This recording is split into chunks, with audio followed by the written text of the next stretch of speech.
Teacher: మీ తండ్రి పేరును ఇంగ్లీష్లో రాయండి. చింటూ: గుడి అడుగులు నీటిరాజు. టీచర్: నువ్వు జోక్ చేస్తున్నావా? స్టూడెంట్: లేదు టీచర్, నేను సీరియస్గా చెప్తున్నాను. నా తండ్రి పేరు గుడిమెట్ల గంగరాజు. కొత్తగా పెళ్ళైన జంట. భార్య బాత్రూమ్ నుండి కేక వేసింది. బేబీ, నేను సబ్బు రాసేశాను, కాస్త వచ్చి రుద్దుతావా? భర్త: ఇదిగో వచ్చేసా, ఎక్కడ రుద్దాలి డార్లింగ్? భార్య: అదిగో ఆ దుప్పట్లన్నిటికీ సబ్బు రాసేసా, బాగా రుద్ది ఉతికేయండి.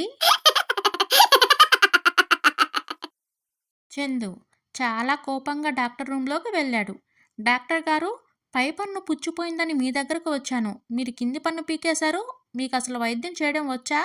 డాక్టర్ బాగా ఆలోచించి, అమాయకుడా, నేను ఎందుకు అలా చేశానంటే ఆ పురుగు కింద పన్నుపై కూర్చుని పై పన్నును కొరికేది. అందుకే కింద పన్ను పీకేశాను అని కూల్గా చెప్పాడు. ఆనందం: నిన్న నీ దగ్గర జామకాయ కొన్నాను, అందులో పురుగు వచ్చింది తెలుసా?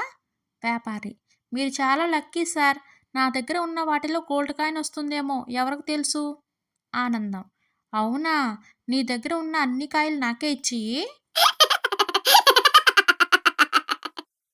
కిరణ్: అరే సాయి, ప్రేమకి పెళ్ళికి తేడా ఏంటి? సాయి: ప్రేమ అనేది అందమైన కళ. కిరణ్: మరి పెళ్ళి? సాయి: ఆ కళలో నుంచి బయటికి తీసుకొచ్చే అలారం. టీచర్: ఏరా నరేష్, ఫస్ట్ రోజు ఆలస్యంగా వచ్చా? నరేష్: సిగ్నల్ దగ్గర ఉన్న బోర్డు వల్ల ఆలస్యమైంది మేడం. టీచర్: ఏముంది అక్కడ? నరేష్: ముందు స్కూలు ఉంది, ఆగి నెమ్మదిగా వెళ్ళండి అని ఉంది.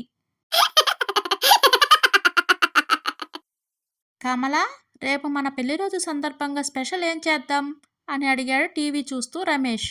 దానికి బెడ్రూమ్లో ఉన్న కమల ఇలా చెప్పింది: మనమిద్దరం చాలా కాలం నుంచి వాట్సాప్ చాటింగ్ తప్ప డైరెక్ట్గా మాట్లాడుకోవడం లేదు కదండి.